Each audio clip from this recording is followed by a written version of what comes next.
Welcome to this episode of the Upfront Podcast. As always, I am your host, Nina Mueller, and this is the place where you get your dose of upfront and honest conversations with people from all around the world. Enjoy the show. Today's guest, Katharina Höftmann, was born in Rostock in East Germany. She studied psychology and German Jewish history in Berlin while working as a journalist for various newspapers. Due to receiving a scholarship for Ben Gurion University in Israel, she first stayed in the land that will later become her home base of choice. Katharina converted into Judaism and later wrote about her experiences in the Holy Land in several books and is a very accomplished writer and author living in Tel Aviv. We are talking about her conversion process into Judaism, whether one can learn to believe in God, how Katharina lost and found her identity whilst reconciling the Holocaust's perpetrator-victim relationship, and why anti-Semitism is so deeply ingrained in European culture.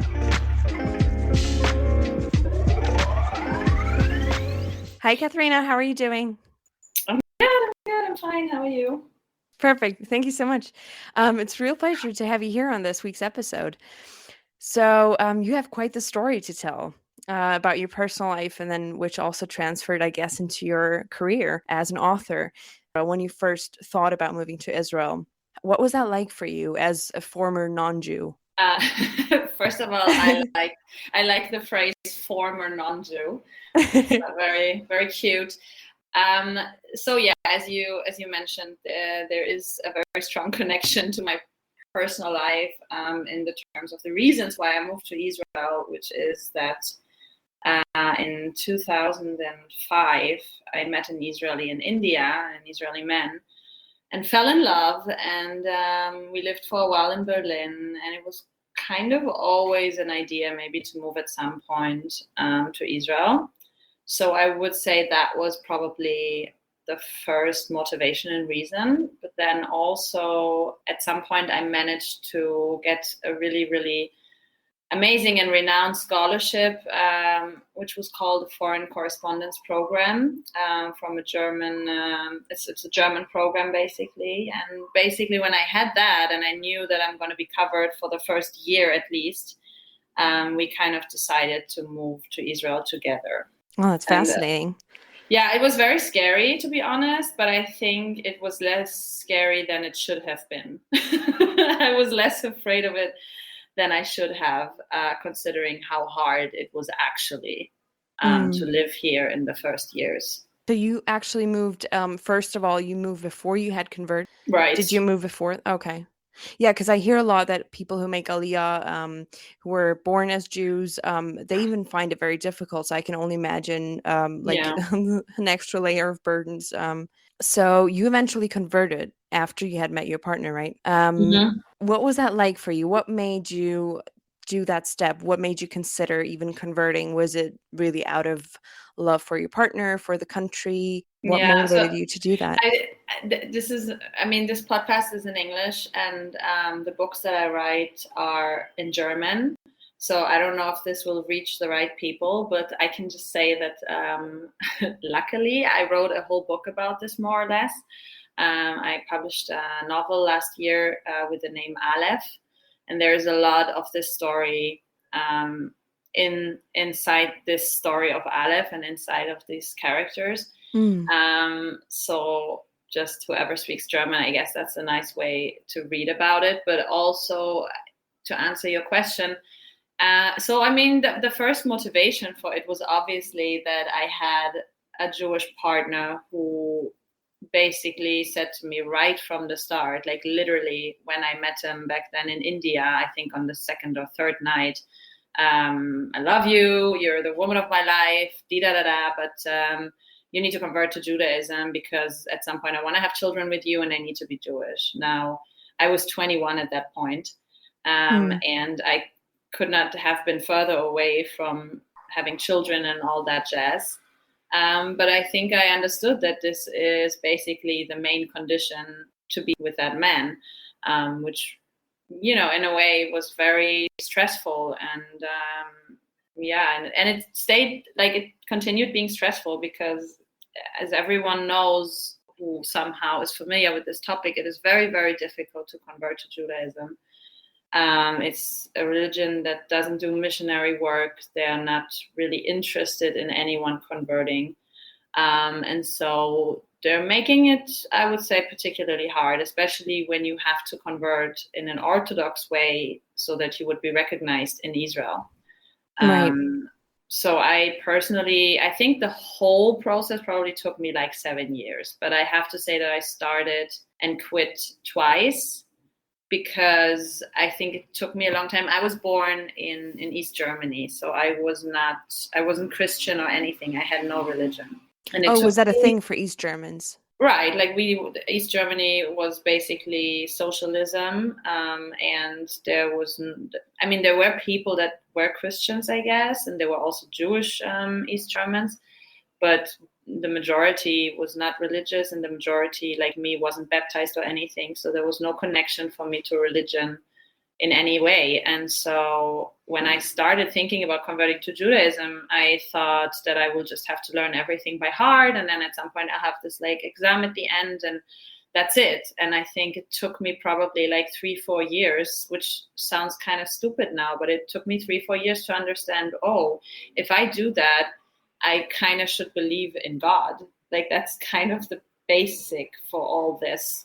And that was something I didn't know if I could do it, because I did not believe in God before. God wasn't a concept for me. It wasn't something that it was something I thought about a lot, to be honest. So it wasn't like, oh, I never thought about it. It was just, it was very foreign to me to really, really believe in it. And then also, of course, at that point, I realized I can't just do this for another person, because then it wouldn't be real and it wouldn't be honest and it wouldn't be being true to myself. And so, yeah, it was a very challenging and long process. But then I guess when I eventually decided to like really do it and really pull through, which was like 9 years ago, it was okay. Like I managed, I learned a lot. I was very proud of myself at the end that I made it, because it was such a, long journey. And I didn't immediately feel Jewish, even though there was these like 3 rabbis that basically gave me the stamp and said, Rivka, which is my religious name, you are one of us now. And I went out there and I was like, well, I feel the same. But, I had 2 children, I had 2 boys, I had to do two circumcisions. By now I had a Jewish divorce. I did like a lot of Jewish things by now. And I have to say that now, like 9 years later, I can call myself a Jew. Wow. That is quite the process. I mean, like you hear about like conversion processes being extremely difficult, especially in Judaism, which I think, as you mentioned, has to do with like not really wanting to do, like actually missionary work in Judaism is prohibited, which I find personally to be a good thing. But then, I guess there's an extra layer added of difficulty. So that's quite the commitment. No, I agree. But when people want to convert, I think maybe it would be nice to make it a little bit easier for them. Just because on the other hand, there's all these people that say that the mixed marriages are like the new Holocaust and it's the big disaster, especially when the woman is not Jewish, obviously, because she's the one that by the halakha gives the religion. So, if there is a woman that is really, really motivated to do it and really wants to be part of the tribe and not just on paper, but actually raise her kids Jewish, I think it would be nice to make it a little bit easier. Yeah, like many, I'm also many not years. sure. Yeah, like I'm 38 now, and I'm not sure if I would meet a man now and I wasn't Jewish and that person would ask me to do that. I'm not sure if I would do it again, to be honest. There was also a lot of, I was just very young, and people when they're very young, it's maybe easier to do the crazy things. Right. Yeah, but I understand that. I totally agree. I think, that's like a big commitment. Also kind of changing, because I think in Judaism, which is kind of unique in that sense, is that there's not just this like religious part, but there's also this like whole identity, heritage, ancestry part to it. So I believe it's a lot more heavy in terms of like the burden it puts on you, maybe mentally, spiritually, whatever it is.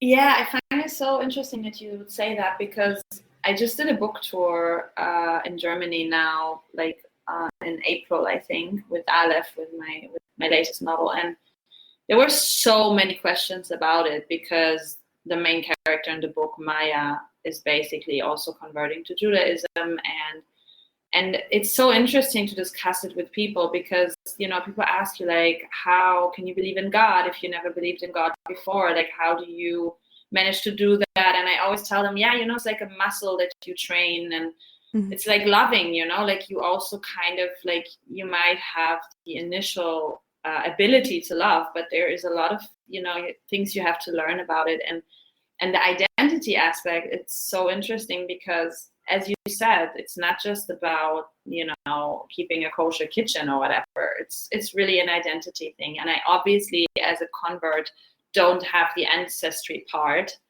because, you know, my parents weren't Jewish. But the identity part is something that I really connected to, because when I moved to Israel, obviously, when I moved to Tel Aviv, I kind of lost a part of the identity that I had until then, you know, which was a very East German influenced, but basically German identity. And then I came here and I was really lost for a few years, because I felt really in between every world. And for me, I think converting to Judaism gave me a little bit back of some sort of an identity, even though it's not the identity I was born with. And but in a way, it's even nicer, because that's something I chose in some way. And so I still light the candles on Shabbat, and like I still do a lot of things, even though I wouldn't say that I live a religious life at all. But it kind of, you know, like I lost so much of what I knew, that I think it made me cling on to the things that I have now a little bit more. Well, that's beautiful in a sense, I think. Do you Yeah. think that the whole process and the result even, was that more of a religious journey for you, or more of a spiritual journey? Like, if you can make a distinction between the two. Yeah, exactly. I wanted to say it's very hard for me to distinguish between these two. I would never call myself a spiritual person, but that's probably wrong. I am probably essentially a very spiritual person, because I do believe in a lot of layers of realities or whatever. Like I don't, you know, like, and I don't know if I would call myself a religious person, but I do obviously think that this journey made me believe in God. I don't always 100% believe in it. I'm still struggling with that concept. But let's say my baseline is like at 20%, and sometimes I get as high as 60 or 70. So I believe that's okay. That's proper. And obviously it made me question a lot of, I don't know if spiritual. I have first and second degree in psychology. So this was always like the thing I'm most interested in, is like what makes people do the things they do, what makes them behave the way they behave. And so I think this was very interesting for me to see, what it does to me to adapt something that is essentially very foreign from how I grew up. Yeah, I can understand that. There was definitely growth, a lot of personal growth, but that was generally like moving to Israel and having children, and like there's so many, I think, milestones in your life that like really make you grow, which is why it's so beautiful if you keep always developing, because you just gonna keep on growing into all these new people. Yeah.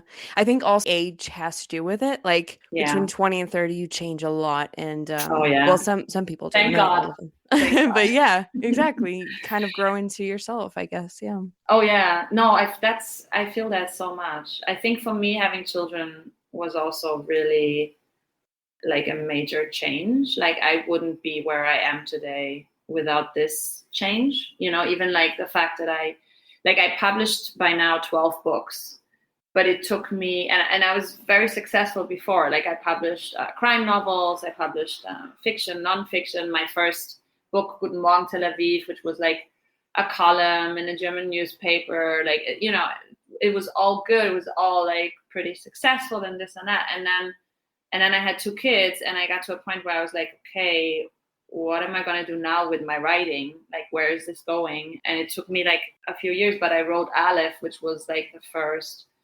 real novel, where I also like, I just like my whole writing style developed to a new level, and this and that. So yeah, I think that it's age, and it's also maybe fundamental life changes that eventually make you grow and put you into these new positions from where you can do new things. Yeah, absolutely. So you've said that the initial partnership that you had, which sort of initiated that whole process of converting, that didn't last, unfortunately. Did I get that correct? Yeah, Okay. it's the father of my children, and Right. I want to say that even though also myself, I struggled a lot with it because I also considered it like, and unfortunately it didn't last. But I'm trying to redefine it for myself, saying it's a miracle how long it lasted and how far we got, because it really wasn't easy considering these 2 different worlds that we came from. And we have 2 beautiful sons that we're both very proud of, and that we're both like co-parenting and very excited about to have. So I'm trying to see it as a success, despite the fact that I'm not living together with the father anymore. Yeah, definitely. I think like speaking of you studying psychology, I think that's the perfect way to look at it, because it all depends on your perspective, I think. Yeah, man, it's been a year now, so like I had a little bit of time to like get a better perspective on it, but it's still hard, obviously. Like I'm now in this country without like the traditional family support that I obviously had before. So yeah, it's definitely challenging, but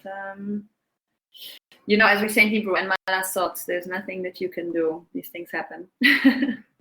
And you're also part of the tribe now, so you have family all around, I guess. Right, I'm part of the tribe, and I also have a new relationship, which is like making me very happy. So it's all good. It's all good. It turned out okay. But I think even better, like speaking of the fact that this specific relationship didn't last, I think it's even better, even more so better that you converted because of your own volition, really. Yeah, and the big irony is that my new partner is like the biggest artist you can imagine. Like he has no connection whatsoever to Judaism. I mean, he is a Jew, obviously, by paper, but he's like not at all. Like he doesn't care about it at all. And now I'm like, the religious girl in our relationship, which is a bit funny. And I had to like explain him at some point that the holidays are important to me, and that I do want to at least like try to make them a little bit in the traditions, because he was just like, what, why do you want to do this? Why do you care? And I was like, well, I didn't convert and I didn't do all that, and I actually do believe in it now. So please, this matters to me. Do you now have the same rights and obligations as a Jew by birth? Yeah. I mean, there's this one thing that you cannot as a convertee, but also, to be honest, as a divorced woman. So I'm like crossing both of these boxes. You cannot get married to a Kohen. So that's like a thing as a convertee that you cannot do as a woman, to get married to a Kohen. But again, also when you're divorced, you're not allowed to do that. And interestingly enough, when we went to the Rabbanut for our divorce, and you get the so-called get. It's like a divorce paper that the rabbi gives you. And so at this whole ceremony, they always called me Hagioret, which is like the converted, which is interesting because I thought that once you converted, they're not allowed to ever remind you again that you converted. But apparently... Yeah, that's kind of weird. Yeah, but the whole get ceremony is particular. I actually have to say that I was a bit scared of it, and my ex was as well, and we were like really like, oh God, what is this going to be? But eventually I must say that it was kind of beautiful, but there were moments that I was a bit like, oh, okay, are they like, what is this? Is this for real right now? Like, you have to like walk 4 steps with this letter like underneath your armpit. Like it's a little bit bizarre, but it's in a way it's like a wedding, just reverse. Right, the other way around. Right. And I was I mean, for us it kind of closed a circle, and we thought it was profound and deep and beautiful. But I can also imagine that some people are really annoyed that they have to go through this procedure. Yeah, you hear a lot of scary stories there. Mm-hmm. Yeah, that divorce can be like a really ugly thing. Yeah, generally speaking, I think, yeah. And then also like from Israel, you do hear, like within Israel, you do hear a lot of like weird stories. So Right. yeah, Right. I'm kind of glad that it worked out okay for you too. So. Yeah. I just have like one more question, because I'm not too familiar with like conversions and everything. Mm-hmm. Are you Jewish? So I wanted to, yeah. So that's why I'm not like too, So that's why I'm not like too familiar. I do know of another person who had converted, and they told me that they were being checked upon by like a rabbi or whatever. Is that still happening to you, or is that kind of over at some point? Like after they finished conversion? Yeah. Conversion? I mean, not that I know of. Okay. I haven't noticed some like dodgy looking rabbi standing in front of my building. So yeah, not that I'm aware of, but you obviously, while you're converting, they are like checking upon you, and they check your kitchen, and they really make sure that you are not just faking it. Wow. And to be honest, also the exam that you have at the end is pretty challenging. Like if you don't really practice it, I don't think you could answer all these questions, in all honesty. Yeah, I was actually wondering what that exam was like, but I think that's probably going into too much detail. But I think that would be interesting to take with like Jews by birth, because a lot of us couldn't like answer. Oh, I'm sure. Half of it or something. Oh yeah, no, I'm sure. But this is always, it's like this is the irony of everything, is when you are converting. Also like when you're on a holiday with, I don't know, 10 Jews, and there's the matter of which bracha is it, they ask the convertee. Because, like I learned it quite recently, so I remember a lot of things, obviously, still.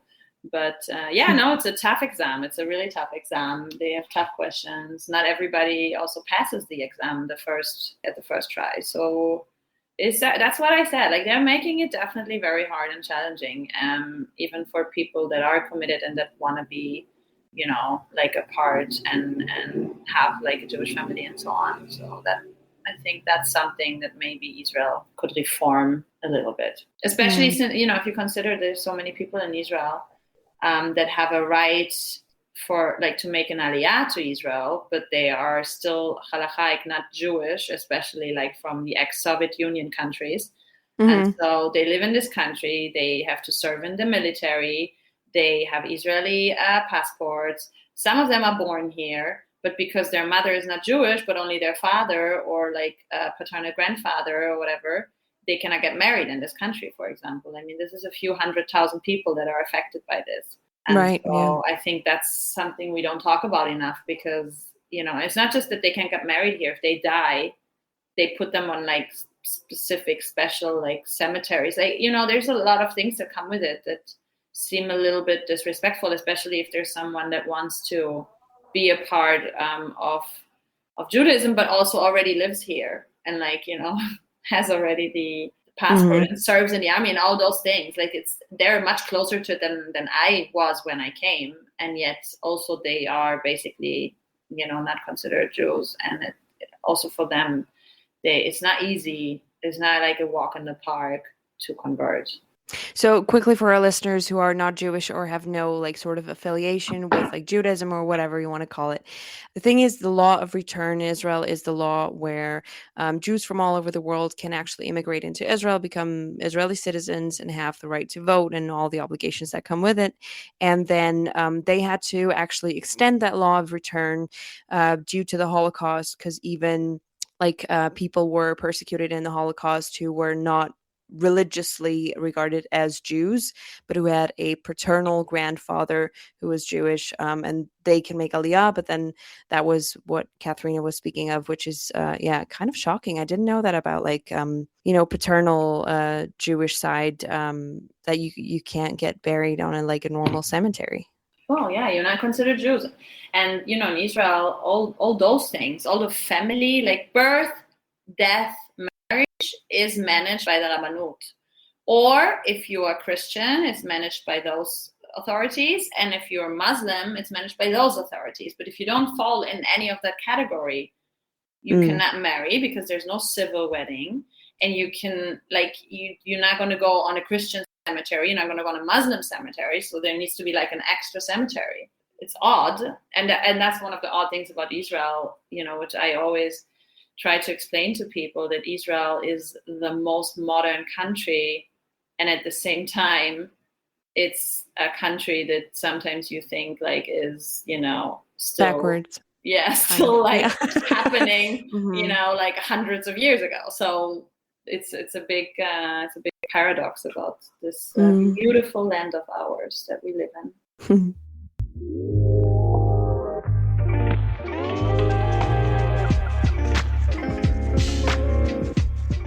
I wanted to ask you, when you were living in Germany, what was your perception of Israel and the ongoing conflict with the Palestinians like? What was your opinion on that before you had ever moved to Israel? So I grew up, as I said, on Baltic Sea in northeast Germany, and then moved to Berlin for my studies when I was 19, and then lived in Berlin until I moved to Tel Aviv. And I was in Israel for the first time when I was 9 years old, 8, 9 years old, something like that, as tourists with my parents. And this was still obviously the time of the Intifada.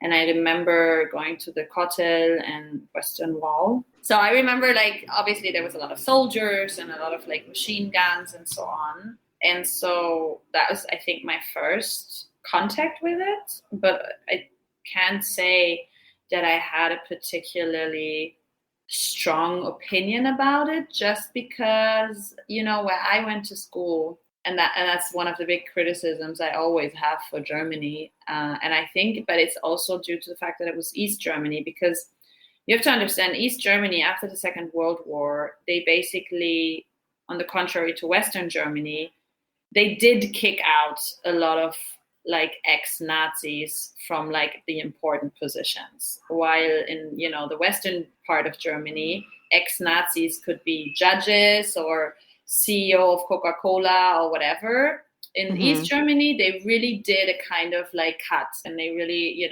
tried to get these people out of important positions. It doesn't mean that it didn't there were quite a few that slid through, but more or less, they really tried to some way distance themselves from anything that was connected to the National Socialism and people that supported it actively and in high positions and so on. But then what came with it was that there was somehow a little bit the feeling of, well, we're not that connected to it. We did, the cleansing, and it's history. And so when I went to school, I can't say that I was taught particularly much, neither about the Holocaust, nor about, the state of Israel, and for sure not about the conflict with the Palestinians.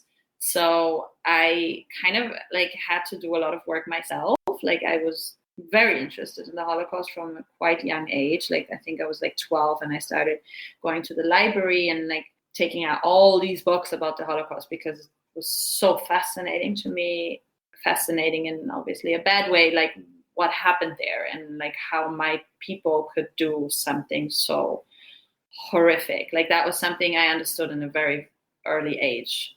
And the Palestinians, obviously, that was a thing that came later, especially when I lived in Berlin. And I actually lived in Berlin with Arab Israelis that would call themselves Palestinians. My roommates, 2 of my roommates were Palestinians. So I, got a lot of insights from them. They were living in, they were originally from the main part of Israel. They weren't from the occupied territories. But still, obviously got a lot of insight through them.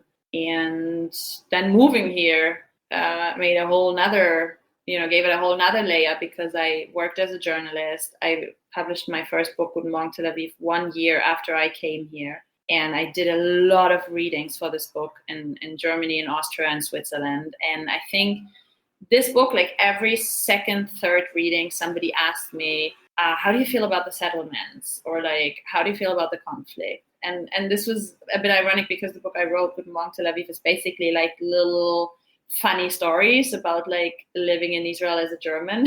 Mm-hmm.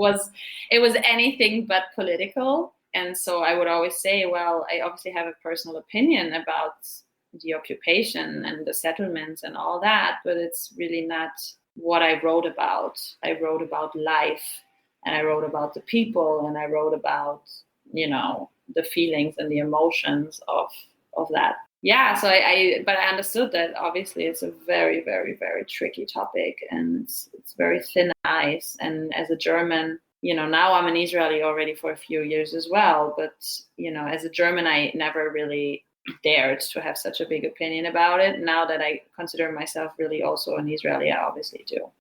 Do you feel like, historically speaking, sort of, I'm not sure whether this question is too philosophical or complex, or theoretical.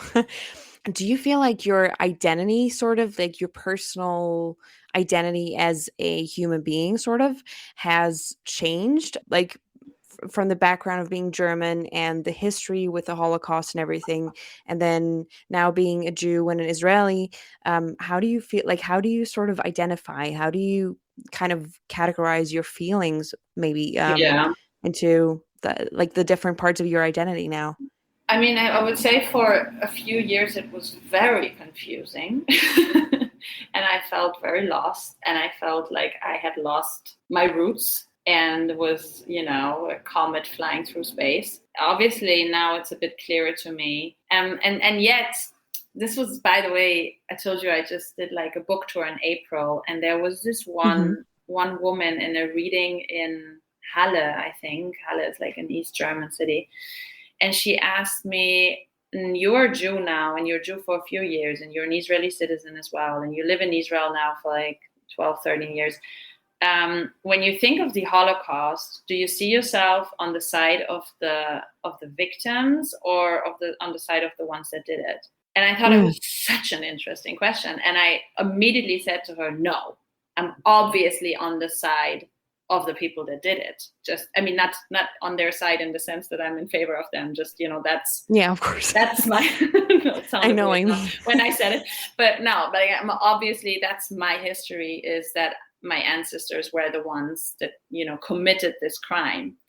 And then while I was answering this, I thought about it some more. And then I said, but my children, who, obviously are Jewish and they're born Jewish and so on, but they are half German, thanks to me. My children, I see them on the side of the victims. And that, I thought that was such an interesting process, because for me, it's very clear. Like when I walk through Berlin and I see those, those golden metal stones in like the pavement that remind you of Jews that lived in this or that building and how they were deported and where they died. Like I see that and I can't just pass it by. I can't. Like I see it and I'm like, I feel it again. Like every time, I feel the guilt. I feel the shame that comes with it. I feel, the heaviness of growing up knowing that the people I associate with and the people that speak my language and the people that I was surrounded with growing up are essentially deeply connected to the people that did this, and so I can never ignore it. It's something that really bothers me, and it's something that I really think about a lot. And yet somehow, obviously, there is a sense of, I wouldn't say liberation from the guilt, because that's not possible, but there is obviously a sense of maybe reconciliation in the way that I say, but I chose to go a different way, but I chose, to live in the Jewish state, and I chose to have 2 Jewish kids, and I chose to, do what I can, that this will not be forgotten and that this won't happen again, and this and that and this and that, and I use my voice as a writer, as a journalist, to talk about these issues, to talk about anti-Semitism, to talk about anti-Zionism, all those things. So yeah, it has definitely changed. Do you think this whole journey of yours to Israel, to becoming Jewish, do you think that was maybe subconsciously somewhere kind of motivated by what was part of your history as well? Yes and no. I mean, I don't think that I was looking for an Israeli man. Mm. I was actually more into Italians at that point in my life.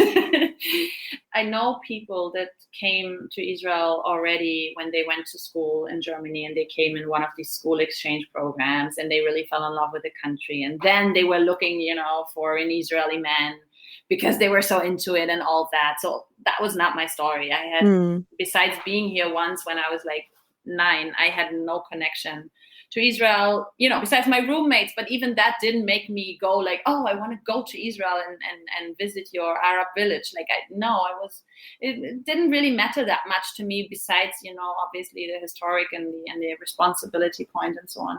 But then when I did meet that Israeli and the whole Jewish thing came up, and I remembered all the interest I had when I was younger, and it wasn't just, it started with the Shoah and being really interested in that horrific crime, but then also continued with being really interested in Jewish writers and understanding that there's so much of German Jewish history that we are not being taught before the Shoah. I wasn't taught in school that Heinrich Heine is Jewish, for example.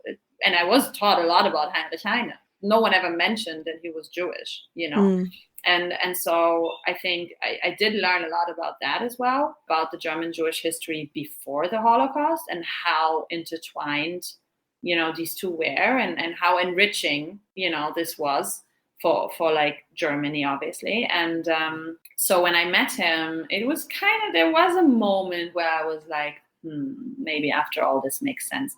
And when I see myself in Israel now, after like 12 and a half years that I'm here, and really it was not easy at the beginning. It really wasn't easy. Even though I am naturally a loud person, I am naturally, a very lively person, but it still was so challenging. But like when I see myself now after all these years, I have to say that maybe there is no better place for me, like in the sense that I do really fit in here, which is funny because the first, 5 years or whatever, I felt like an alien. Well, that's great that you found your place. I think that is probably the ultimate goal of most people. Yeah, I mean, I still find like things challenging. I don't want to like romanticize it. And especially, after leaving the father of my children and suddenly having to deal with all formalities by myself, like all these bank letters and tax letters and bituach leomi and like. Oh yeah. And I do speak quite good Hebrew, and I read Hebrew and I write Hebrew, but like it's obviously not like, it's not even on the level of my English, and it's definitely not on mother tongue level. My spoken Hebrew is very good, but like reading and writing is still, a challenge for me. So this is still something I'm struggling with. Yeah, sure. What do you think is one of the biggest misconceptions about Israel, Israelis, and Jews that like most people get wrong? Oh, I think it very much differs who you ask. I think that Americans have very different misconceptions about Israel. I think a lot of Americans think that it's like, I don't know, a country with camels and, and are not even necessarily aware that there's Jews here. I think for Germans, obviously, Germans have quite a good knowledge about Israel. What is a big misconception in Germany that I know of because I write about Israel is that you read a lot about Israel in the media. It's a very dominant topic in the German media, but the average German doesn't really give a shit about Israel. And so, talking about it and writing about it can sometimes be challenging because it's a very specific group that is interested in it, which is, politicians and other journalists and, and like a few. And Jews. Yeah. And the, kind of. the few Jews that are like left or that came again to Germany. But like that's also very different. I mean, look, if you look at French and German Jews, they have quite a strong connection, I would say, to Israel. But American Jews, so many of them really detached themselves from Israel. That's all very different. I think that what really changed a lot, at least I can say that I think for Germans, is Tel Aviv. Like Tel Aviv has a great reputation. People want to go to Tel Aviv. It's a very hip city. It's known as like the gay capital in the Middle East. And so I do think that that's something, at least I feel in Germany, that is quite known, that there is this like at least one really, really, really modern place in this country. But of course, there's still a lot of, misconceptions, and let's not even talk about the Middle East conflict or like the Israeli-Palestinian conflict, where there is a lot of like misconceptions. Definitely, yeah. I can only speak to like the like mainly the Swiss and the American side, but in Switzerland, for example, because I find Central Europe concerning Israel and Jews generally to be more problematic, I'd say. Mm-hmm. And speaking to like Swiss people, I'm just still kind of in shock sometimes how riddled their thoughts are with like stereotypes, really. Yeah, Oh it's really yeah, no, I amazing to mean, me. Mm. look, anti-Semitism is in the European flesh, and that's something we just have to like understand. Like the anti-Semitism runs in European blood, so it's not an unusual thing that a German, or I suspect Swiss or Austrian or whatever, would tell you, like a non-Jew obviously, would tell you, oh yeah, the rich Jews or the smart Jews, or like those things are still very much alive. And so Mm. that's also like it's when I lived back then with my ex, like, who was Israeli and Jewish in Berlin, we experienced so much horrific anti-Semitism that I could have never imagined in my life. So I have to say that was really a shock for me, and it really made me hate my own country, Germany, like for a long time. Like it was really challenging for me to deal with this, because I felt so upset about it, obviously. Yeah, absolutely understandable. Yeah.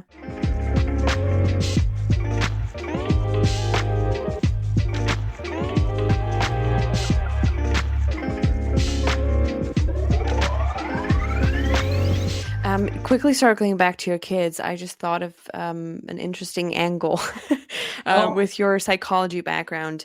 You said that you would probably categorize them more on the victim side. Do you think you might in the future have to sort of deal with a reconciliation sort of inside of them between perpetrator victim side?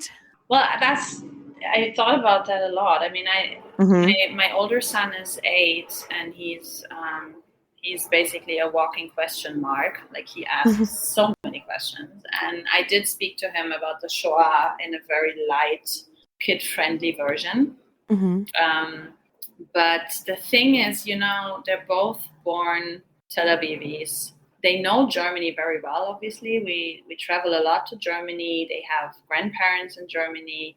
They have family there, and they both speak a very good, proper, fluent German.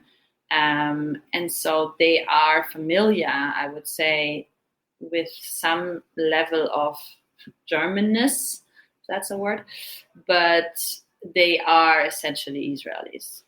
They feel Israeli. If you would ask them, maybe they would say, "Oh yeah, I'm Israeli, and my mom is also German or something." But they really, and how can they? Like they have never lived in Mm-hmm. Germany, So I think that for them, hopefully, and I'm not like obviously they will learn the history of everything, and I'm sure that they hopefully gonna be thoughtful young men that think about those things in depth. But I think I'm not sure they're gonna have the same issues that I had, just because I think for them it's much clearer which side they stand on.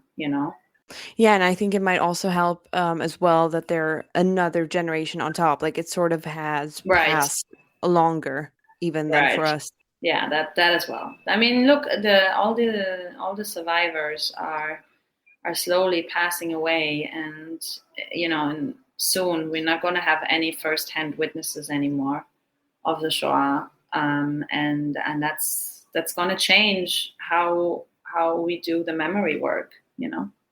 Absolutely. So now I'd like to speak on your writing career and you being a writer. So you said you've published many, many books, and I've read at least one of them that I can think of right now, Which one? which Which I one? found hilarious. Good Morning, Tel Aviv, Oh yeah. obviously. Mm-hmm. Do you ever plan on having some books or one of them translated into other languages? Aleph is going to be translated to Italian. Oh, I amazing. don't know why. Seems very random, but I'm happy about it because it's my favorite language. And no, I mean, besides that, look, it's people always ask me that, and they're like, it's something that people are so excited about. But the truth is, just to give you a little insight on how this market works, is that translations are not so, I wouldn't say interesting. Of course, it's nice to have your book translated, but there's basically almost no money in it for the publishers or the writers. Oh, So really? yeah, so it's not like your publisher is going to bend over backward for your book to be translated into all kinds of languages, And so, and then the German book market is a huge market. I think I read once that it's the third biggest book market in the world. Wow. Which would be gigantic, considering that there are countries like China and Russia. Mm-hmm. So, as for me personally, it's not my main focus. Like, I write in German. I write my poetry in English, weirdly enough. I haven't published that in a book. It's just on my Instagram, which is also named Guten Morgen Tel Aviv. So my poetry there is in English, but my novels I write in German just because that is the language I can use the best for this like long format. Mm-hmm. And for me, I mean, I used to, but I really freed myself from thinking of my writing as like, oh, is it successful because so and so many people read it? Or is it successful because I got this and that money for it? Or is it successful because it's been translated? To me, it's successful when I manage to write something that I'm proud of, which like took me a long time. Like, I wrote a lot for money. Like, I used to make a lot more money with my writing until I decided that it shouldn't be about money so much anymore. But that, for me, that was a necessary step. And now I see it really as an art, and I see it as the standard for me now. Obviously, I'm very happy if people read my books, and I got so many beautiful messages about Aleph, and people really connecting to the story emotionally, and people crying, and people telling me I read it twice, and and that's obviously the most beautiful thing you can experience as a writer. But when I like really, really think of it, I want to write a good book, and I want to like go through this process of writing a book, and then be finished and be done and be like, this is a part of me that I like gave out. So, and then what happens with it then is almost secondary to me. Now, I was just asking because not as a measure of success or anything like that. I think you are doing an amazing job, and as long as you can do what you love doing, then that's perfect. But For really, I was sure. asking if there's ever any translation in like international languages, please do let me know, and we'll include that in the show notes for our Oh listeners yeah, here. for sure. No, I mean, I wish it was like English would definitely be something I would like be super excited about, just because so many people are asking me all the time, and I do not live in a German speaking country. So I would love to say like, yes, please check, there is the thing in Amazon or whatever. So yeah, no, this would be obviously great. So you being an author yourself, what makes a good book for you, like generally speaking? Like when I read a good book or when I write a Mm-hmm. good book, because it's No, not when the you read it, when you read same. one. So I have to admit that I hardly read any nonfiction. I read mainly fiction. Mm-hmm. But I also have to say that I just very recently read my first, I think, or one of my very few nonfiction books that I really read with a lot of like enthusiasm and passion. And I think what makes a good book for me is that it's a good story, and a story that I connect to, that it's well written. Like, I need a certain level of like, depth and language quality to enjoy it. And then also, to be honest, that I learned something. I really like to read books that play in completely different worlds. Like, for example, right now I'm reading my last book of Chimamanda Ngozi Adichie, she is a Nigerian author, and I read all of her books, and I left like one for the longest time because I didn't want to read the last book because she hasn't published any new ones yet. And this is about the civil war in Nigeria, which like I did not know anything about it. There was a state called Biafra founded there in the end of the 60s, and then it didn't work out, and eventually it became like one Nigeria again. But I love when a book really takes me to a different world, and I love books of Middle Eastern authors and of African authors. And actually, I also love the books of Haruki Murakami for the same reason, that they always have a little layer of it's almost like these books are written like poetic, and there's a little bit, sometimes there's like even like fantastic things that are happening that can't really be happening, but they are happening, like, you know, in Murakami, the cat in Kafka on the shore is talking. Like, I love these kind of things. And in Middle Eastern books, you have, like, from Middle Eastern authors, you often have it too, because there's a different approach to life, and it's not always as rational as, you know, we know it from Western Northern Europe. There's also Israeli authors that write it. There's, for example, Ayelet Gunda Goshen, her book One Night Markowitz, I guess that's how it's called in English, has these elements where suddenly everything smells like orange, and you know that can't be, but it's just such a beautiful metaphor in the story. And I live for these kind of things in stories. And I do also have to say that I hardly read any male authors anymore, because I noticed at some point that my whole life I was reading male authors, and in school all I ever was exposed to was male authors and male perspectives. And I took a deliberate decision at some point to say, unless it's something, there is a few male authors that I'm reading, and I'm reading them passionately, and I love them, like Alexander Ozang or Sasha Stanisic. Like, there's authors I love, or Murakami, but I try to focus a little bit more now on female authors in the last, 4 or 5 years. Amazing. Absolutely. Yeah, I think we should always empower each other. But it's interesting that you bring that up, that it was mainly focused around male authors in school, because like, from what I remember, that is what I experienced as well. Yeah, sadly. Of course, because, historically, obviously, all the big writers, were men, because the women weren't. I mean, most of the times they weren't even allowed to study in a university, let alone like write books. So obviously, it makes sense historically if you want to see it like this, but then it does something to you. For example, I wrote 3 crime novels that the main character is a man.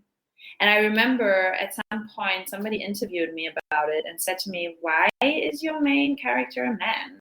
You're a female writer." And I thought that was a bit stupid, because it was like, okay, so what? So I can't write a man? That's weird. But then, in a sense, I only later got the point, because I was so familiar with male perspectives in literature that it almost didn't occur to me to write from a female perspective, and I still love writing about like male perspectives. Like in Aleph, my 2 main characters are a man and a woman, and it's still like, I still love it, but I think that I'm also, as a writer, learning to use my voice more to then also, amplify female stories and tell female stories. And for example, the book that I'm in the process of finishing now, which is also a novel, the 2 main characters are 2 women. Like, it's really about Billy and Krista, which is the name of the book as well.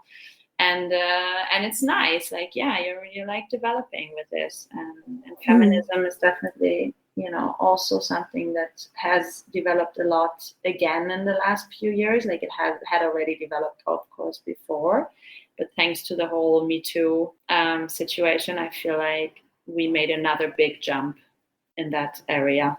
Yeah, definitely, and hopefully even more so. Oh yeah, not there yet. I didn't. Yeah, no, for sure. No, we're close, but we're getting there together.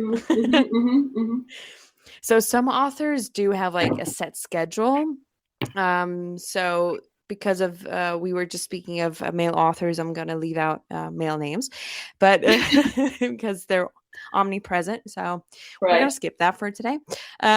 So there are some authors who have like set schedules. They're writing for so and so many hours, for like, I don't know, 2,000 words a day or whatever, and they do follow that routine daily, sort of.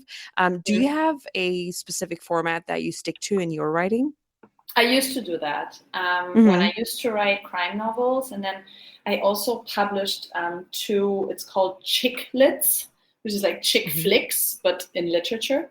Oh, cool. I published those under a pen name for obvious Hmm. reasons. But like I those books I wrote like very structured. Like I was like, okay, every day, I don't know, 10 to 20 pages, and everyday writing between this and that time, and da da da. But as my writing developed and became more of an art than of occupation, maybe if you want to say it like that, also the way how I wrote really changed. And because I also really intensively started writing poetry, my poetry I write in like sometimes I turn off the light and I want to go to sleep, and then I'm like, oh, whoa, now I have like a good thought, and I take my phone and I like write a note. Or there were a few times where I got out of the shower soaking wet to write down a line. And so I really started writing everywhere all the time. And for my books, it's something that when I start writing a book, it becomes like a pregnancy. Like it's with me all the time. Like I see things and I'm like, oh, that would be an interesting thought for Billy and Krista, which is like the last book I wrote. But also for Aleph, like I collected so many stories for Aleph. Like people always think that Aleph is so based on my own biography, and it is obviously very based on my own biography because it's an East German girl that meets an Israeli man and da da da. But there is so many stories in there that I collected at all these like different places.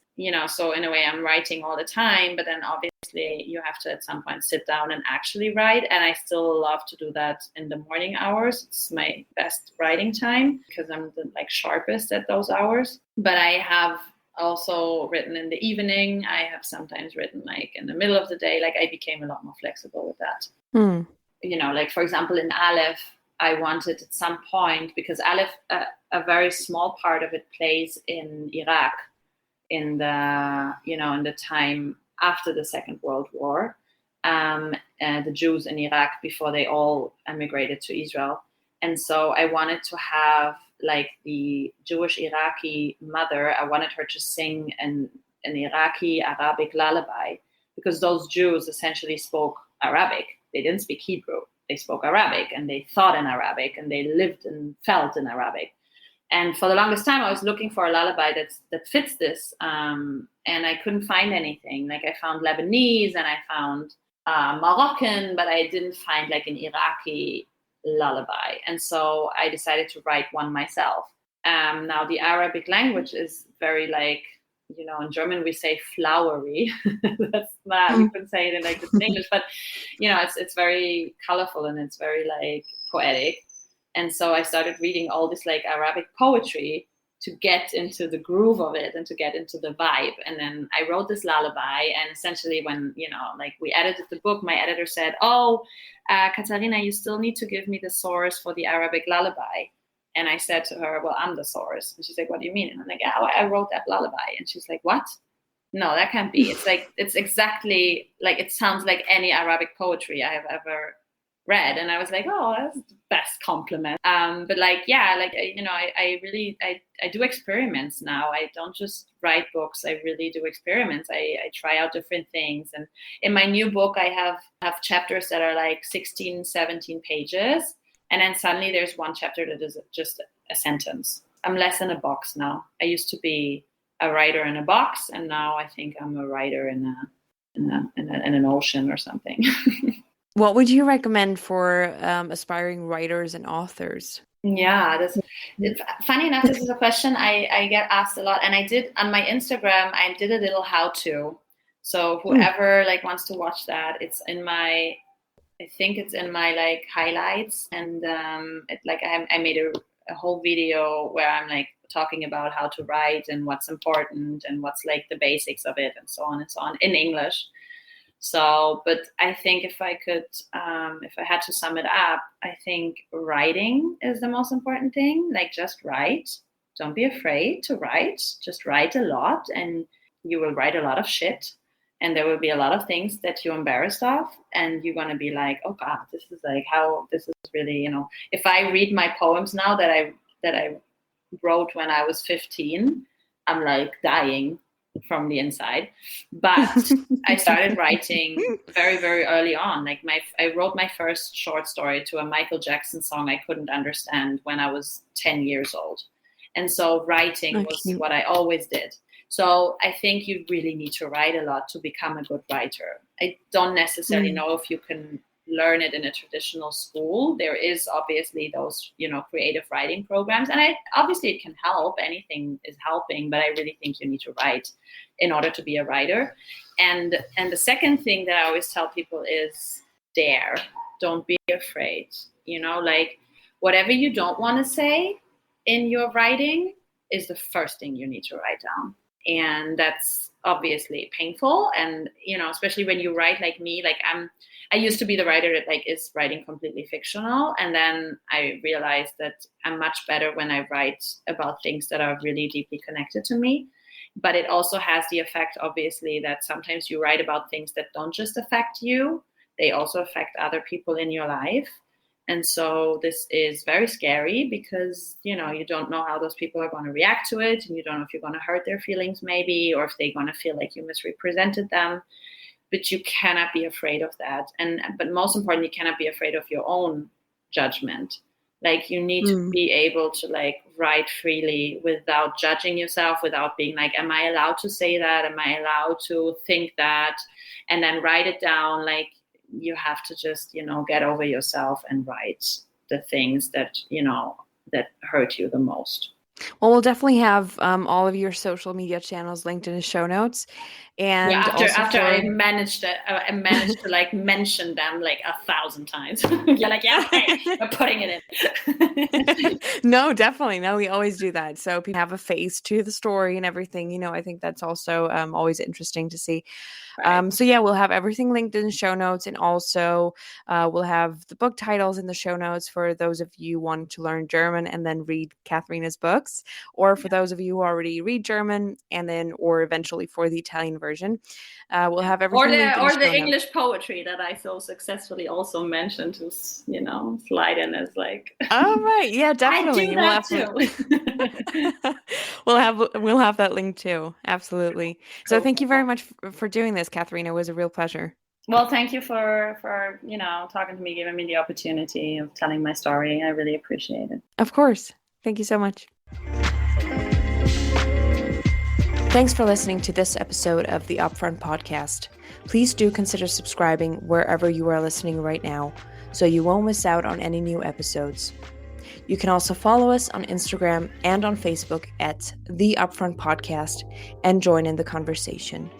See you next time.